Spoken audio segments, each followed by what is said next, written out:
بسم اللہ الرحمن الرحیم۔ شروع اس پاک ذات کے نام سے جس کے قبضے میں میری جان ہے۔ تمام سننے اور دیکھنے والوں کو میری طرف سے السلام علیکم۔ امید کرتا ہوں کہ آپ سب خیریت سے ہوں گے۔ دوستو، ہمیشہ کی طرح آج بھی میں آپ کے لیے ایک سچا واقعہ لے کر آیا ہوں۔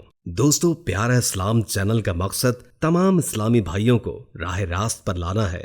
ہم چاہتے ہیں کہ ہمارے تمام مسلمان بھائی جہنم سے بچ کر جنت میں جانے والے بن جائیں اور قبر کے اندر ان کو عذاب آن پکڑے گا۔ اس لیے آج ہم آپ کے لیے ایک ایسا ہی دلچسپ واقعہ لے کر آئے ہیں جس کو سن کر آپ کی روح کانپ جائے گی۔ دوستو، موت ایک ایسی حقیقت ہے جس نے ہر ذی روح چیز کو ختم کر کے چھوڑنا ہے، اور موت کے بعد جو آنے والی منازل ہیں ان میں سب سے پہلی منزل قبر کی ہے۔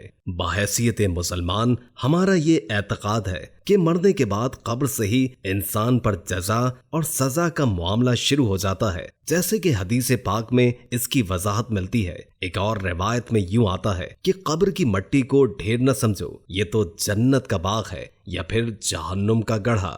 مطلب یہ ہے کہ انسان کو اس کے اعمال کی سزا یا جزا کا سلسلہ قبر سے ہی شروع ہو جاتا ہے، اور بعض اوقات ایسے واقعات اللہ تعالیٰ انسانوں کو اسی دنیا میں ہی دکھا دیتا ہے جو اس حدیث کی زندہ تعبیر ہوتے ہیں۔ آج کی ویڈیو میں ہم آپ کو ضلع سنت نگر کا ایک ایسا ہی واقعہ بتانے جا رہے ہیں کہ لوگوں نے کبیر والا کی عیدگاہ سے جڑے قبرستان میں ایک قبر کا حیرت انگیز انجام دیکھا۔ دوستو، یہ بات اخباروں میں چھپی تھی کہ لوگوں نے قبرستان میں ایک قبر سے دھواں نکلتے ہوئے اپنی آنکھوں سے دیکھا، اور نہ صرف ایک بستی والوں نے بلکہ ارد گرد کی آبادی کے لوگوں نے بھی بڑی تعداد میں اس منظر کو دیکھا۔ دوستو، میرا نہیں خیال کہ مجھے یہ کہنے کی ضرورت ہے کہ ہمارے چینل کو سبسکرائب کریں اور بیل آئیکن کو پریس کر دیں، کیونکہ ہم آپ کے لیے ایسے ہی واقعات لے کر آتے ہیں۔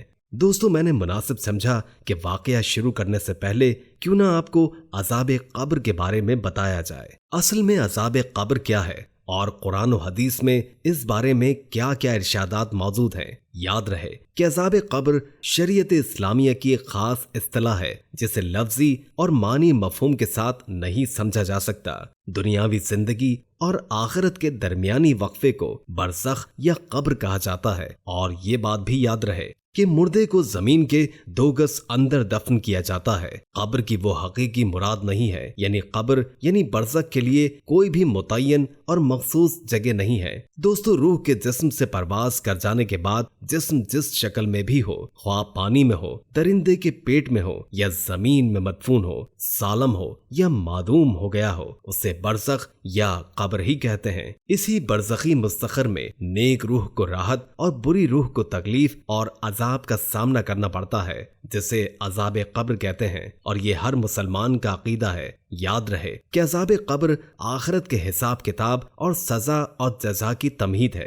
آخرت کا حساب کتاب صرف اتمان حجت کے لیے ہوگا۔ خدا کے علم ازلی میں جنہیں آخرت میں پکڑا جانا ہے اسے ہی برزخ میں عذاب دیا جاتا ہے، لہٰذا برزخ کے عذاب سے قبل حساب کتاب کی ضرورت نہیں۔ یاد رہے کہ عذاب قبر قرآن کریم کی متعدد آیات اور بے شمار متواتر صحیح احادیث سے ثابت ہے۔ قرآن کریم کی سورہ غافل میں ارشاد باری تعالیٰ ہے، پھر خدا تعالیٰ نے ان مومن کو ان لوگوں کی تدبیروں سے محفوظ رکھا اور فرعون والوں پر معاف فرعون کے موذی عذاب نازل ہوا، جس کا بیان یہ ہے کہ وہ لوگ برزخ میں صبح و شام آگ پر پیش کیے جاتے ہیں، یعنی جلائے جاتے ہیں، اور جس روز قیامت قائم ہوگی تو حکم ہوگا کہ فرعون والوں کو معاف فرعون کے نہایت سخت عذاب میں داخل کرو۔ اس آیت سے معلوم ہوا کہ قیامت کے دن سے پہلے بھی فرعون اور اس کے لوگوں پر عذاب ہو رہا ہے، یہی قبر کا عذاب ہے۔ اسی طرح سورہ نوح میں ارشاد ہے،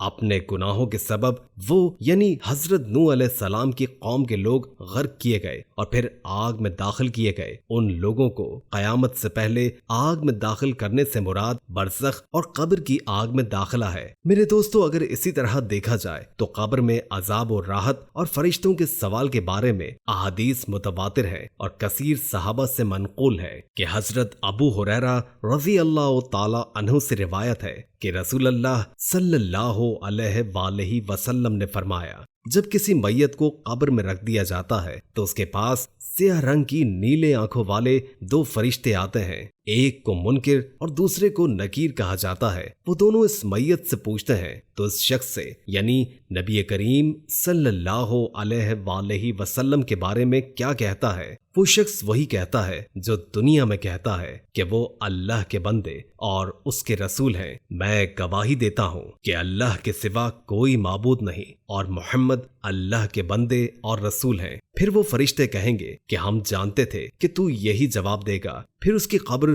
70 گز وسیع کر دی جاتی ہے اور اسے منور کر دیا جاتا ہے۔ کہا جاتا ہے کہ سو جا۔ وہ کہتا ہے کہ میں اپنے گھر والوں کے پاس جا کر ان کو بتا دوں۔ وہ کہتے ہیں دلہن کی طرح سو جا جسے اس کے محبوب ترین شخص کے علاوہ کوئی نہیں جگاتا۔ اللہ اسے کل قیامت کے دن اس کے خواب سے اٹھائے گا اور اگر وہ منافق ہے تو وہ یہ جواب دے گا کہ میں نے لوگوں سے سنا ہے اور اسی طرح کہا کرتا تھا، مجھے نہیں معلوم۔ فرشتے کہیں گے کہ ہمیں معلوم ہے کہ تو یہی جواب دے گا۔ پھر زمین کو حکم دیا جاتا ہے کہ اسے دبوچ لے اور وہ اسے اس طرح دبوچتی ہے کہ اس کی پسلیاں ایک دوسرے میں گھس جاتی ہیں اور پھر اسے اسی طرح عذاب دیا جاتا ہے یہاں تک کہ قیامت کے دن اسے اسی جگہ سے اٹھایا جائے گا۔ دوستو، آپ لوگوں نے ملاحظہ فرمایا کہ عذاب قبر ایک ایسی حقیقت ہے جس کو جھٹلایا نہیں جا سکتا اور مسلمانوں کو بارہا اس کی ترغیب دلائی گئی ہے کہ موت سے پہلے اپنے لیے وہ جائے آخرت کی فکر کریں اور اپنی قبر کو جنت بنانے کا سامان کیا جائے، وگرنہ خدا نہ خواستہ اگر اللہ کو ناراض کر کے اس دنیا سے چلا گیا تو پھر اس کے لیے قبر میں سخت عذاب ہے۔ دوستو چلیے اب آپ کو اس واقعے کی تفصیل بتاتے ہیں جو کہ ضلع سنت نگر کے علاقے کبیر والا کا ہے، جہاں کے لوگوں نے قبر سے دھواں نکلتے ہوئے دیکھا اور پھر یہ خبر علاقے میں پھیل گئی اور لوگوں کا ایک ہجوم اکٹھا ہو گیا تھا۔ قبر سے مسلسل دھواں نکل رہا تھا۔ اہل علم نے جب یہ منظر دیکھا تو انہوں نے قبر کے پاس قرآن پاک کی تلاوت کرنے کو کہا اور لوگوں کو استغفار کی تلقین کی، جس پر لوگوں نے استغفار شروع کر دیا اور اس طرح بڑی مشکل سے قبر کا دھواں ختم ہوا۔ اس کے بعد اس قبر والے کے بارے میں لوگوں نے کئی باتیں کی اور کئی باتیں بتلائیں، لیکن دوستو اصل جو بات ہے وہ یہی ہے کہ اللہ کو جس صورت میں بھی ناراض کیا جائے وہ اللہ کے عذاب کا سبب ہے، چاہے والدین کی نافرمانی کی جائے، فرائض میں کوتاہی کی جائے یا اللہ اور اس کے رسول صلی اللہ علیہ وآلہ وسلم کی سنتوں کو قربان کیا جائے۔ یہ تمام کام ایسے ہیں جو اللہ کی ناراضگی کا سبب ہیں۔ ہمیں چاہیے کہ ہر قسم کے حرام کام سے بچیں، کسی پر ظلم نہ کریں، کسی کا حق نہ کھائیں اور ہر قسم کے گناہ سے اپنے آپ کو بچائیں، تقوی اختیار کریں۔ ویسے تو کسی بھی نیکی کو چھوٹا سمجھ کر چھوڑنا نہیں چاہیے، کیا پتا کہ وہی نیکی تمہاری بخشش کا سبب بن جائے، اور ایسے ہی کسی گناہ کو چھوٹا سمجھ کر نہیں کرنا چاہیے، کہیں ایسا نہ ہو کہ یہی گناہ تمہاری پکڑ کا سبب بن جائے۔ اس لیے ہمیں چاہیے کہ اس ویڈیو کو اپنے دوستوں کے ساتھ اور اپنے پیاروں کے ساتھ بھی اس نیت سے لازمی شیئر کریں تاکہ وہ بھی اس واقعے سے عبرت حاصل کریں اور اپنی قبر اور آخرت کی فکر کرنے والے بن جائیں۔ اللہ سے دعا ہے کہ اللہ پاک ہمیں اور آپ کو اپنی حفظ و امان میں رکھے اور ہماری عذاب قبر سے حفاظت فرمائے، آمین۔